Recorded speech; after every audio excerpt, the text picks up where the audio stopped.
gain of 2 attack stat points.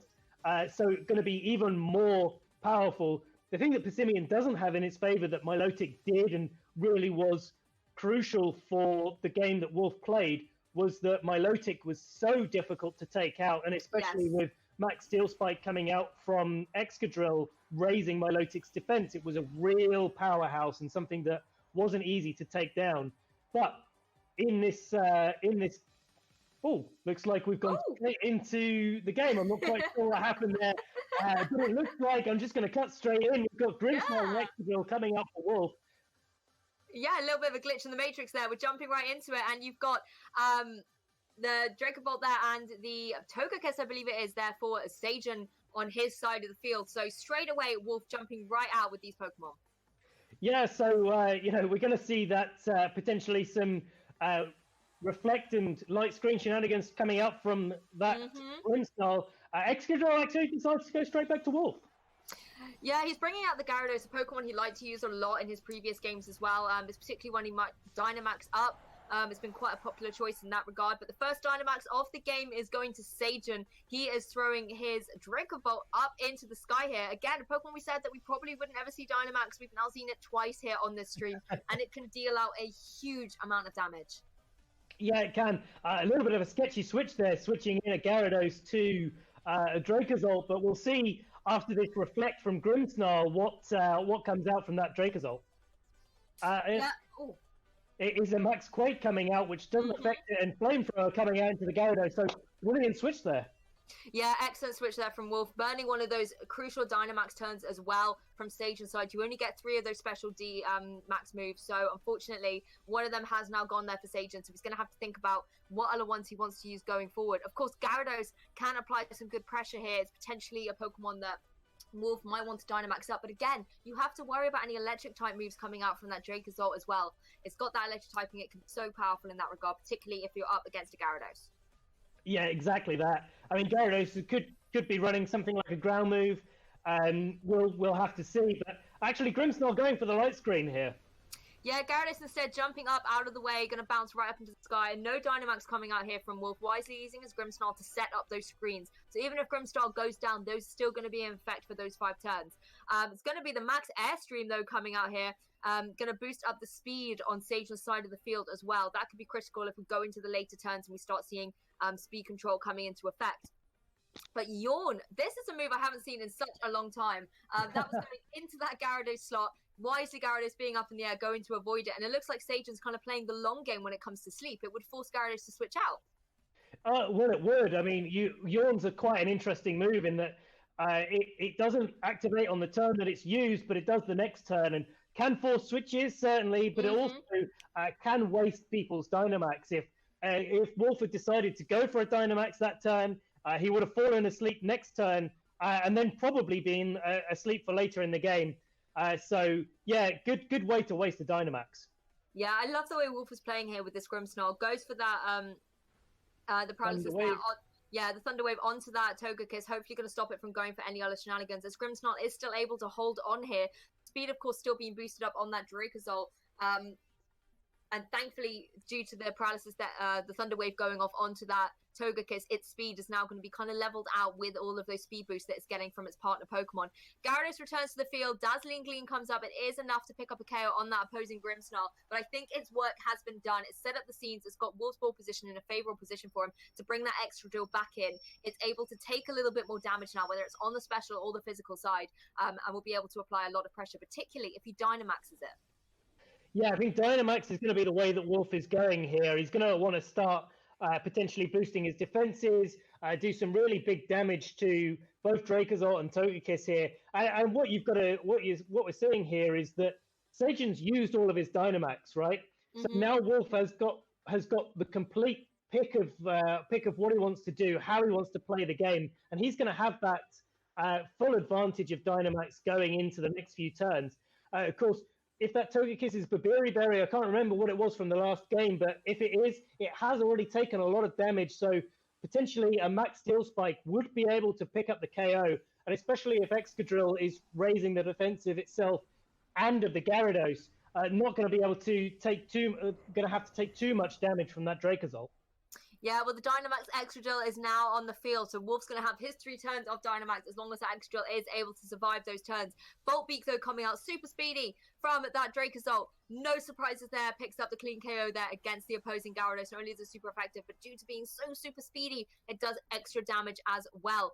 Extra Drill, however, going to retaliate with the Max Steel Spike. There is, of course, the Berry Berry there on the Togekiss. So able to sort of protect itself a little bit more from this damage, but looks like Togekiss will still fall victim to it.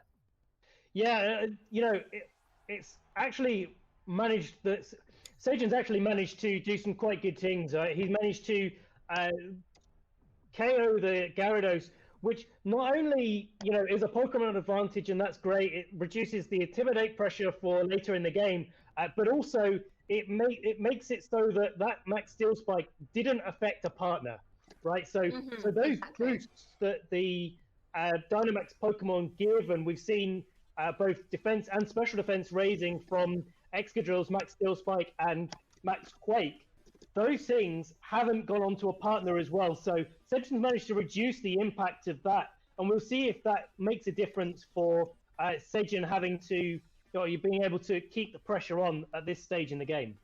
Yeah, exactly. And of course, Whimsicott here doing what it does best, going straight for that Tailwind. Going to boost the speed up immediately for Sejun's fight of the field as well. Dragon Claw coming out here from the Dracozolt. Going to go straight into that opposing Dragapult. Full victim to it. Dragapult, we know it's got such strong kind of speed stats, but its defenses maybe are slightly weak in that regard. So able to be KO'd straight away there. Max Quake, though, coming out from the Extra Drill, is going to be so super powerful and picks up a KO in return. Yeah, it does. And again, that boost only going on to the Excadrill, which is no bad thing, of course. The Excadrill is going to really be quite important in this end game. We'll have to see if Sejun's done the same thing that he did in his previous games and has that Persimmon in the back, and here it is, really potentially clear out the game. And Excadrill may have had some defense boost, but the Tailwind going up for Sejun is going to be really critical, and Sejun's going to have to be able to take real advantage of the close combat coming out here. Exactly. Energy Ball and Knockoff going off into this Extra Drill here. But you see the two of the moves combined together still do barely any damage against this Pokemon. And it's able to fire off a really strong Max Steel Spike there, going off into the Persimmon. Just wants to try and whittle down as much damage as it can before it can start going for those close combats. As we've seen it do previously from Sejun, and it can deal a huge chunk of damage that way. Wolf just wants to make sure that he's really limiting the power that it can do. Of course, though, he does still only have that Extra Drill against both of these Pokemon. Yeah, he does. So, Persimmon taking quite a bit of damage from that Max Steel Spike. Been able to knock off an Assault Vest, and that could come in crucial here, as close combat does bring Excadrill down into range of Whimsicott's last Energy Ball. So, yeah, that Max Steel Spike, the last one, doing absolutely the right play and doing as much as he can, as Persimmon trips over his little melon, maybe goes back to Sejun. And it looks like Whimsicott's going to be able to close out this game. Yeah, Persimmon really did what it does best, and Sejun once again used it to full potential, able to put it in a position where it can deal out the damage and put him in a winning position. And Whimsicott there picking up the clean KO, meaning that Sejun Park has won game 1 of this semi-final set. So the stakes are already high. They're playing out for that position in finals, where ultimately we're going to find out the champion of champions against all these other world champions. Sejun is now 1 game closer to being in that grand final. He is, and we're going to have to see Wolfie really adjust here. I mean, that Persimmon has done so much work for Sejun, and really Wolf's got to find a way to either resist it, maybe leave that Gyarados to the end game so that he can use something like that Bounce. If he decides to Dynamax that instead of the Excadrill, maybe he has access to that Max Airstream to do the damage. But he's really got to be careful that he can get through that Dracozolt that's been doing so much work in the early game and leaving Persimmon able to finish off the game. So, it's going to be difficult for him, but he's going to have to find a way to first get through that Dracozolt and then be able to deal with the Persimmon in the end game. But I think the Extra Drill is a really good answer to the Dracozolt. Just unfortunately for Wolf, he brought it in that little bit too late. We've kind of said that maybe preserving your Dynamax is a good thing. as long as you're in that right ball positioning to be able to enable you to start sweeping through the remainder of your opponent's team. But unfortunately for Wolfe, he played that strategy of going for the Grimmsnarl, setting up all your screens that hopefully would help you out. But unfortunately, Dracovolt, particularly if it goes first with that Bolt Beak, it's going to be so powerful. Well, it certainly is. And, you know, at the end of the day, you can't, if you're not doing damage, you can't win the game. And it's all, Yes. it's great. It's great not taking damage, but you also have to dish it out as well. Yeah, well, Persimium jumping out straight away for Sage and going, hey, don't leave me till the end. Put me out here with Togekiss. Let me show you what I can do. And Wolfe has got the exact Excadrill and the Grimmsnarl out there on the field straight away. So likely setting up some more screens and things like that with the Grimmsnarl, but maybe not going to take as long as he did previously to utilize it as well. Switched out that Excadrill last game straight away to get that Gyarados in play. Potentially he might leave it in this turn to start dealing out big damage. Well, yeah, I mean, we're seeing a Dynamax coming out straight away. But it's a great position for Sejun to be in. That Persimian restricts the use of Gyarados and potentially Arcanine if we see that out. As Persimian goes big here. Oh, wow, we've seen it. That is, yeah, he's going for it this game. And if the Gyarados comes in later, everyone's going to be in trouble. I would be terrified if I saw a Dynamax Persimian there. Reflect wisely coming up as the move of choice there from Grimmsnarl. Persimian known as a physical attacker. As straight away it looks like an Iron Head coming out here from the Excadrill into the Togekiss. Not Dynamax at this stage. Does do some good damage, but the Berry really stopping it from doing the gigantic damage that we know that Excadrill can normally deal. Grimmsnarl able to survive the max steel spike there coming out from Persimian. And of course Persimian going to boost up its defense as well. That could be critical later on in the game. Yeah, certainly could be.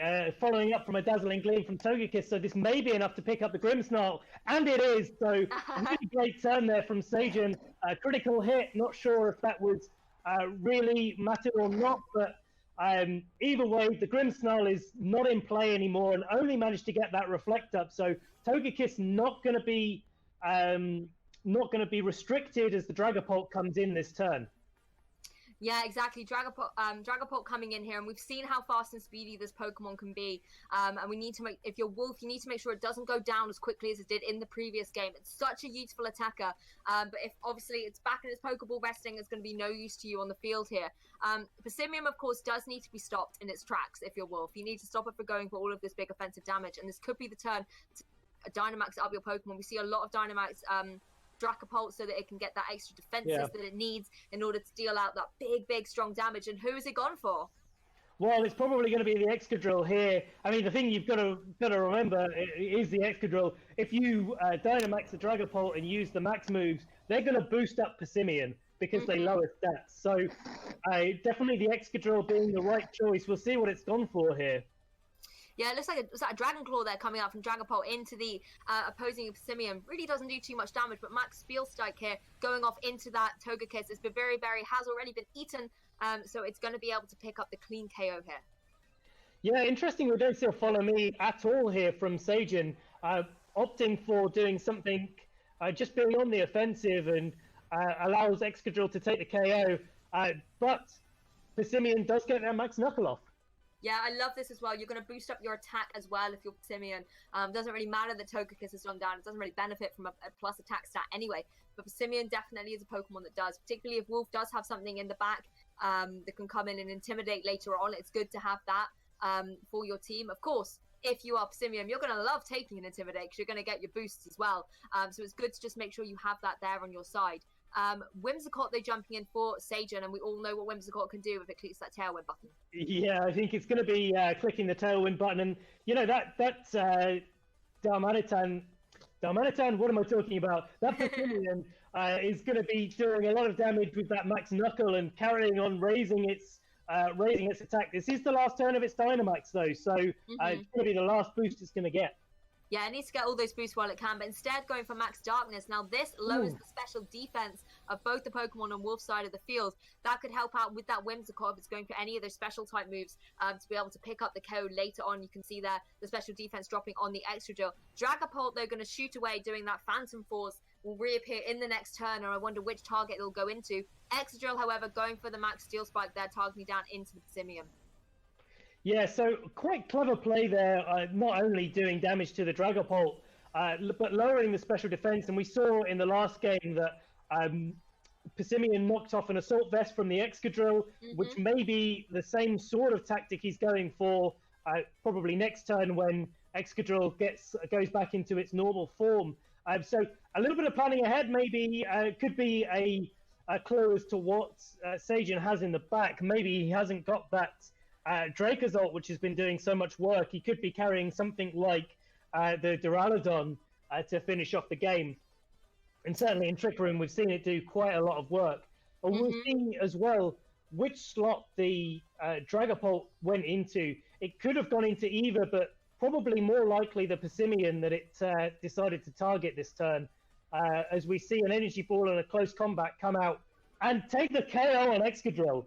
Yeah, able to pick up the KO against the Dynamax Pokemon on Wolf's side. Of course, the special defense drop previously as well from the Max Darkness will have helped out with that Energy Ball damage, and that could have been the crucial difference that Sejun needed to be able to pick up the guaranteed KO there. The target of the Dragapult was indeed that Persimmon, so Persimmon is also going to knock itself over and roll right back into its Pokeball as Dragapult in recoil also is KO'd. Looks like Whimsicott's the only Pokemon standing at this particular moment in time.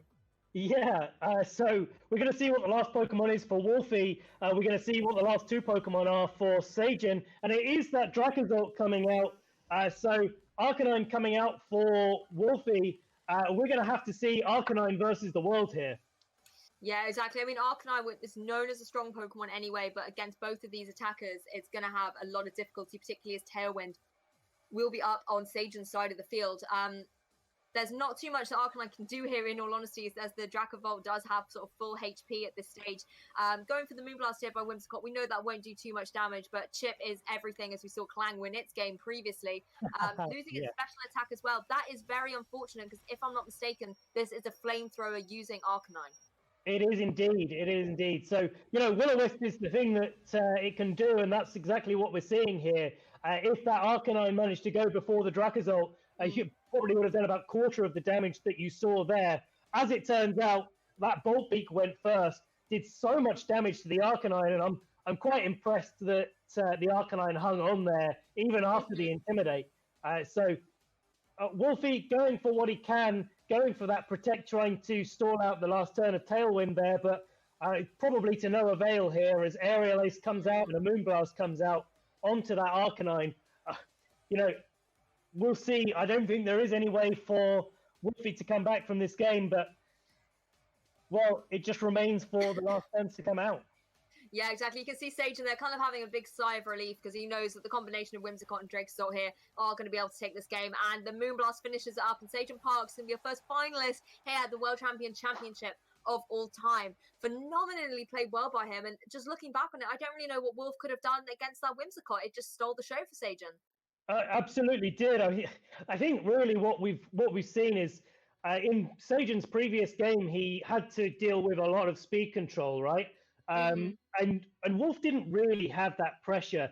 He had a bunch of Intimidate, which didn't play too much of a part, and always had to be conscious of that Persimmon in the back that did so much work for Sejun. But also, Wolfie didn't really have a way to control the speed of the game, and Sejun, with that Whimsicott setting up Tailwind all the time, just made sure he was on the front foot. Exactly. With Wolf as well, with that Grimmsnarl, it just didn't seem to... If he'd been using more of kind of the paralysis with that Pokemon, it could have been a little bit better for him. But ultimately, I feel like Grimmsnarl didn't do too much overall.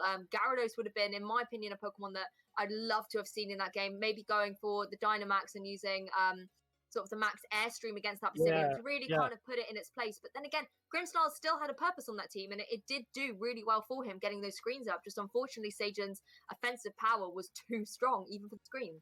Well, it may be that Wolfie was distracted by that Pachirisu in the background of Sejun's face cam. Thought it was going to be taking up the paralysis, but unfortunately for Sejun, not in that game. And as you rightly say, the speed control, I think, is where this game was decided more than anything. And of course, you've got to worry about that Dracozolt, that Bolt Beak. How much damage does that do to Arcanine in the end game? Just so much. And when you're on the front foot like that, it's really hard to lose. And I think as well, we have to talk about that Dracozolt, because there's I not a mean, yeah, Pokemon I but think anyone then predicted again, coming into if this you call tournament. that, You know, Dracofish has been you'd the have been in a bad Pokemon that, spot. So, out of all you those went for the fossils, when they're combined together, you shake them up and out comes Pokemon. Has been definitely the one that most people have chosen. It's got just such an amazing move with Vicious Rend, and obviously you can then stack it up with loads of damage dealing items that would just be phenomenal. But it looks like Dracozolt is actually turning out to be a really strong combination. The electric type damage that it can deal is phenomenal, and also being able to apply the pressure with all those different types of max moves just enable the partner Pokemon to have that excellent synergy and pick up those KOs. Yeah, definitely. And something that it does have over Dracovish is that it has hustle, right? So Jaw from Dracovish only really affects Vicious Rend, Crunch as well, but less of its move pool. Where hustle, you do have to worry about the accuracy, but it does work on all of your moves. And certainly, if you Dynamax, and maybe that's why he chose to Dynamax, you don't have to worry about hustle's accuracy. You just get the benefit. So really, really good way to use it, and really good to see Sejun advancing into the finals. Yeah, exactly. Sejun, they're going to be your first finalist. I believe the other game is still going on over on Cybertron's channel. So you might want to jump over there and see if you can catch the action and find out who the next finalist is going to be. But don't go anywhere for that grand finals. It's going to be here on the channel. We're just going to grab a quick break, get ready for that final, and hopefully see you guys here very soon.